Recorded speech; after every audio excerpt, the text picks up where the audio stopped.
नमस्कार साथियों, मैं खुशीराम गुजर आज आपके लिए लेकर आया हूँ ऑनलाइन क्लास। और इस हाइब्रिड मैथ एकेडमी चैनल पर मैं आप सभी का हार्दिक अभिनंदन और स्वागत करता हूँ।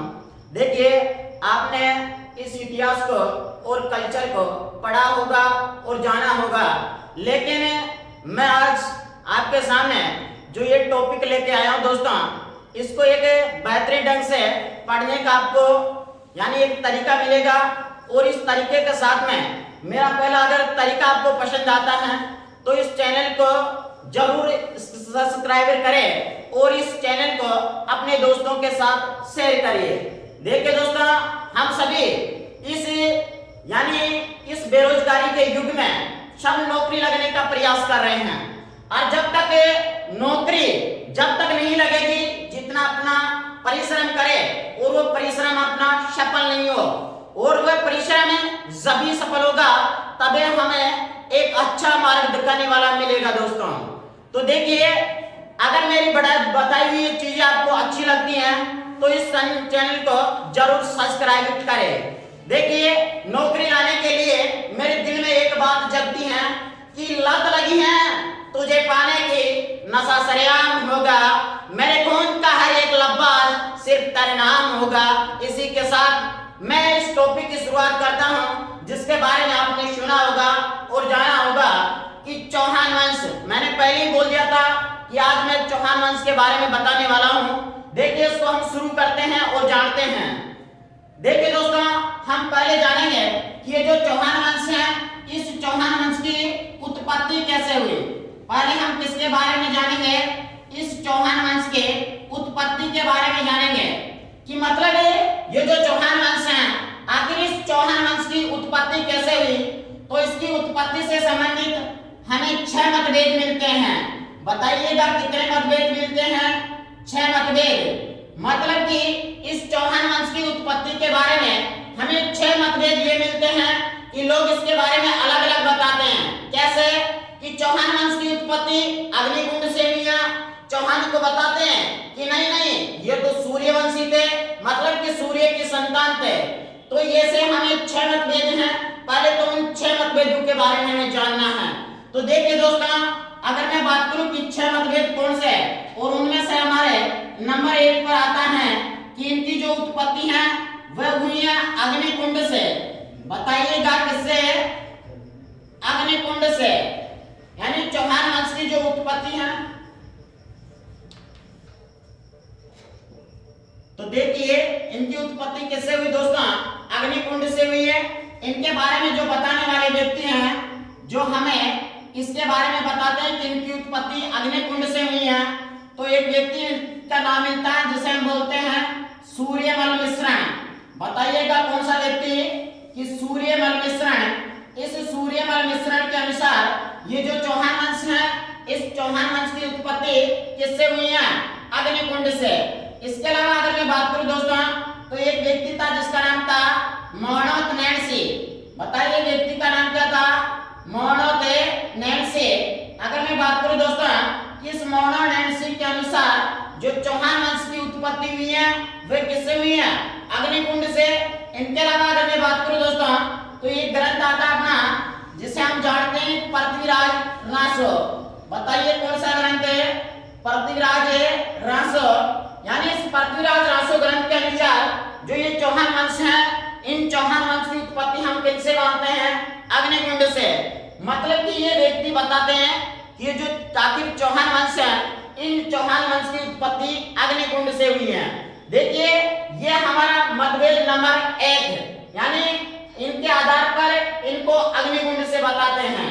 लेकिन अगर मैं बात करूं दोस्तों, तो हमें मत नंबर 2 मिलता है, जिनके अनुसार बताते हैं कि ये क्या थे? सूर्यवंशी थे। बताओ क्या थे? सूर्यवंशी। मतलब कि यानी ये जो चौहान है, इन चौहानों को सूर्यवंशी किस आधार पर माना है? तो देखिए दोस्तों, अगर मैं बात करूं तो एक ग्रंथ आता अपना जिसे हम बोलते हैं हमीर महाकाव्य। बताओ कौन सा ग्रंथ है? हमीर महाकाव्य। ये जो ग्रंथ है हमीर महाकाव्य, इनके अनुसार चौहानों को क्या माना है? सूर्यवंशी। इनके अलावा अगर मैं बात करूं दोस्तों, तो रासो। बोलिए क्या नाम है? हमीर रासो। यानी दोस्तों आपको एक चीज तो समझ में आ गई, ये जो चौहान है इन चौहान वंश की उत्पत्ति से संबंधित ये मतभेद हैं। और हमीर महाकाव्य जिसको लेखक यानी जिसके जो लेखक हैं उन व्यक्ति का नाम है नयन चंद्र सूर्य, जिन्होंने हमीर महाकाव्य लिखा। उनके अनुसार इनको क्या बताया? सूर्यवंशी। हमीर रासो जो जोधराज के द्वारा लिखा गया, इनके अनुसार इनको क्या माना है? सूर्यवंशी। इनके अलावा अगर मैं बात करूं दोस्तों तो ये ग्रंथ आता है जिसे बोलते हैं बीसलदेव रासो। बताइएगा कौन सा ग्रंथ है? बीसलदेव रासो। यानी इन ग्रंथों के अनुसार इन चौहान वंश की उत्पत्ति किनसे हुई है? यानी इनको क्या बताया है? तो सूर्यवंशी बताया है। इनके अलावा अगर मैं बात करूं तो एक प्रशस्ति आती है जिसे हम बोलते हैं चौहान प्रशस्ति। यानी इस चौहान प्रशस्ति के अनुसार इनको क्या बताया है? सूर्यवंशी बताया है। इनके अलावा अगर मैं बात करूं दोस्तों तो एक शिलालेख आता है जिसे हम बोलते हैं बेदरा शिलालेख। इस बेदरा शिलालेख के अनुसार इनको क्या बताया है? तो इनको क्या बताया है? सूर्यवंशी। यानी इसके अलावा अगर मैं बात करूं तो ये ग्रंथ आता है दोस्तों अपना जिसे हम बोलते हैं सूर्जन चरित्र। इस सूर्जन चरित्र के अनुसार इनको क्या बताया है? सूर्यवंशी।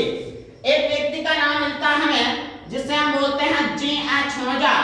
बताओ क्या बोलते हैं? जी.एच. ओझा। अगर मैं बात करूं तो डॉक्टर गौरी शंकर हीराचंद ओझा, इनके अनुसार इन चौहानों के वंश की उत्पत्ति किनसे मानी है? यानी इनको क्या बताया है? आखिर सूर्यवंशी। तो ये हमारे दो मतभेद हुए दोस्तों। इनके अलावा अगर मैं बात करूं तो देखिए ये जो चौहान है इन चौहानों को बताते हैं इंद्रवंशी। बताओ क्या बताते हैं? इंद्रवंशी। यानी ये जो चौहान थे ये इंद्र के संतान थे। अगर मैं बात करूं कि ये जो बताने वाले हैं उसके हमें जानकारी किसमें मिलती है? तो उसकी जानकारी मिलती है दोस्तों हमें सेवाड़ी लेख में। बताओ किसमें मिलती है? सेवाड़ी लेख में। इनको क्या बताया है? इंद्रवंशी। इनके अलावा अगर मैं बात करूं दोस्तों तो इनको बताया गया है विदेशी। बताओ क्या बताया है? विदेशी। और ये जो विदेशी बताने वाले व्यक्ति हैं उनके हमें नाम मिलते हैं कि कर्नल जेम्स के अनुसार। बताओ किसके अनुसार है? कर्नल जेम्स के अनुसार। अगर मैं बात करूं तो एक व्यक्ति का नाम मिलता है हमें वी.एन. स्मिथ। इस वी.एन. स्मिथ के अनुसार इनको क्या बताया है? तो विदेशी बताया है। एक व्यक्ति का नाम मिलता है जो हम बोलते हैं विलियम कुक। बताओ कौन सा? William cook. इनके अनुसार इनको क्या बताया है? तो इनको बताया है विदेशी। इनके अलावा अगर मैं बात करूं दोस्तों तो देखिए इन्हें बोलते हैं कि ये चंद्रवंशी थे। बताओ क्या थे? तो चंद्रवंशी। अगर मैं बात करूं तो ये हमें जानकारी कहां में मिलती है? तो देखिए ये मिलती है हमें दोस्तों अगर मैं बात करूं तो हास्य शिलालेख में। हास्य शिलालेख में इन्हें क्या बताया है? तो इनको चंद्रवंशी बताया है। इसके बाद में अगर मैं बात करूं तो अचलेश्वर मंदिर शिलालेख में, अचलेश्वर मंदिर शिलालेख में इनके अनुसार इनको क्या बताया है? तो चंद्रवंशी बताया है। तो ये इसकी उत्पत्ति से संबंधित कितने मतभेद हुए दोस्तों? तो अगर मैं बात करूं तो ये 5 मतभेद हुए हैं। अब इनके अलावा अगर मैं बात करूं दोस्तों तो इनको बताया है ब्राह्मणवंशी। बताओ क्या बताया है? ब्राह्मणवंशी। ब्राह्मणों की संतान बताई है। अगर मैं बात करूं तो किसके अनुसार? तो देखिए डॉक्टर दशरथ शर्मा के अनुसार। डॉक्टर दशरथ शर्मा। इनके अलावा अगर मैं बात करूं तो डॉक्टर गोपीनाथ शर्मा। इसके अलावा अगर मैं बात करूं तो बिजोलिया शिलालेख के अनुसार, बिजोलिया शिलालेख। यानी अगर मैं बात करूं तो इनके अनुसार इनको क्या बताया है? तो इनको क्या बताया दोस्तों? ब्राह्मण बताया है। मतलब कि ये जो चौहान है इस चौहान वंश की उत्पत्ति से संबंधित ये कितने मतभेद मिलते हैं? 6 मतभेद मिलते हैं। यानी क्या इनको अग्निकुंड से माना गया, या फिर इनको सूर्यवंशी बताया गया, या फिर इनको इंद्रवंशी बताया, या फिर इनको विदेशी बताया, या फिर इनको चंद्रवंशी बताया, या फिर इनको ब्राह्मण माना। तो इन अलग अलग लेखकों के अनुसार अलग अलग ग्रंथ अनुसार इनको अलग अलग बताया है। लेकिन जो ये चौहान है, इन चौहानों को मूल रूप से क्या बताया गया है कि इनकी जो उत्पत्ति हुई दोस्तों, वह उत्पत्ति हुई है अग्निकुंड से। बताओ किससे हुई है? अग्निकुंड से। यानी चौहानों की उत्पत्ति अग्निकुंड से हुई है। ये आधार बताया है पृथ्वीराज रासो ने। इस पृथ्वीराज रासो ग्रंथ के अनुसार इन चौहान वंश की जो उत्पत्ति है वह बताते हैं अग्निकुंड से। यही मत कौन देता है? तो मोनोनेंसी। और यही मत कौन देता है? तो सूर्यमल मिश्रण। तो ये जो चौहान थे, इन चौहानों को मूल रूप से क्या बताया है कि अग्निकुंड से इनकी उत्पत्ति हुई है। पहली चीज, अगर आपको इतनी सारी चीजें अगर आपको बताई गई चीजें अगर अच्छी लगी तो एक बार आप इसका स्क्रीनशॉट ले सकते हो। इनके अलावा हम आगे बढ़ते हैं। तो देखिए, हम बात कर रहे हैं चौहान वंश की। ये जो चौहान वंश है, इस चौहान वंश की उत्पत्ति बताते हैं अग्निकुंड से। देखिए दोस्तों, ये जो मत दिया, तो ये मत दिया जिसे हम बोलते हैं कि पृथ्वीराज रासो ग्रंथ के अनुसार जाना है। बताओ किस ग्रंथ के अनुसार? पृथ्वीराज रासो ग्रंथ के अनुसार। अब देखिए, यहाँ एक चीज आती है कि आखिर जो पृथ्वीराज रासो ग्रंथ है, इसकी रचना किसके द्वारा की गई? तो इसकी रचना है, वह रचना की दोस्तों, अगर मैं बात करूं तो चंद्रबरदाई ने। यानी इस चंद्रबरदाई के द्वारा किस ग्रंथ की रचना की है? पृथ्वीराज रासो ग्रंथ की। अगर मैं बात करूं दोस्तों, ये जो पृथ्वीराज रासो ग्रंथ है जिसकी रचना चंद्रबरदाई के द्वारा किया गया या की गई, तो इस चंद्रबरदाई का मूल नाम क्या था? तो अगर मैं बात करूं इसके मूल नाम की, तो इसका मूल नाम था दोस्तों पृथ्वी बट बल्लादी। बताओ क्या नाम था? पृथ्वी बट बल्लादी। यानी अगर मैं बात करूं कि आखिर पृथ्वीराज रासो ग्रंथ जिसकी रचना चंद्रबरदाई के द्वारा की गई, और इस चंद्रबरदाई का मूल नाम क्या बताया गया? पृथ्वी बट बल्लादी। अब इसने रचना की किसकी? पृथ्वीराज रासो ग्रंथ की। लेकिन जब इसकी पूरी रचना नहीं होती है, उससे पहले यानी इसकी जो रचना है वह रचना किसके द्वारा की गई? तो अगर मैं बात करूं तो इसके पुत्र जलहण और पुत्री राजबाई ने मिलकर इस ग्रंथ की पूरी रचना की है। अगर मैं बात करूं तो पुत्र का नाम मिलता है हमें जलहण, पुत्र का नाम जलहण है। अगर मैं बात करूं पुत्री, तो पुत्री का नाम मिलता है हमें राजबाई। बताओ क्या नाम मिला? राजबाई। यानी इनके पुत्र जलहण और पुत्री राजबाई ने, इन दोनों ने मिलकर जो ये पृथ्वीराज रासो ग्रंथ है, इस पृथ्वीराज रासो ग्रंथ की इसने दोस्तों पूरी रचना की है। इनके अलावा अगर मैं बात करूं, ये जो पृथ्वीराज रासो ग्रंथ है, आखिर ये पृथ्वीराज रासो ग्रंथ दोस्तों किस भाषा में लिखा है? तो ये मूल रूप से दोस्तों पिंगल भाषा में लिखा हुआ है। बताओ किस भाषा में? पिंगल भाषा में। यानी इस ग्रंथ के अनुसार हम इनकी उत्पत्ति किनसे मानते हैं? अग्निकुंड से। यानी अगर मैं बात करूं पृथ्वीराज रासो ग्रंथ जिसकी रचना चंद्रबरदाई के द्वारा की गई, और इस चंद्रबरदाई का मूल नाम जिसे हम बोलते हैं पृथ्वी बट बल्लादी, और इस पृथ्वी बट बल्लादी के द्वारा यानी जब ये जो पृथ्वीराज रासो ग्रंथ है, इस ग्रंथ के अनुसार जब हमने देखा, तो हमने देखा दोस्तों किसमें? अपने राजस्थान में। और अपना जो राजस्थान है वह इस प्रकार का राजस्थान है।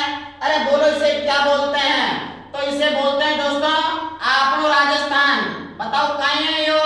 तो यो है आपनो राजस्थान। और इस अपना राजस्थान में यहाँ एक स्थान पड़ता है दोस्तों, और उस स्थान का नाम है आबू। बोलो क्या नाम है? आबू। और ये जो आबू पड़ता है दोस्तों, ये आबू पड़ता है सिरोही में। बताओ कहाँ पड़ता है? सिरोही में। ये जो आबू सिरोही है, इस आबू सिरोही में रहते थे ऋषि। बताओ क्या रहते थे? तो अगर मैं बात करूं दोस्तों, तो यहाँ सिरोही में रहते थे ऋषि। अगर मैं बात करूं कि वो जो ऋषि थे, आखिर वह कौन से ऋषि थे? तो वह थे दोस्तों वशिष्ठ ऋषि। बताइएगा कौन से ऋषि थे? वशिष्ठ ऋषि। अब इन ऋषियों ने क्या किया? तो ऋषियों ने क्या दोस्तों? यहाँ यज्ञ। बताओ क्या किया? यज्ञ। और वह जो यज्ञ किया, वह यज्ञ किया दोस्तों अग्नि यज्ञ। बताओ कौन सा?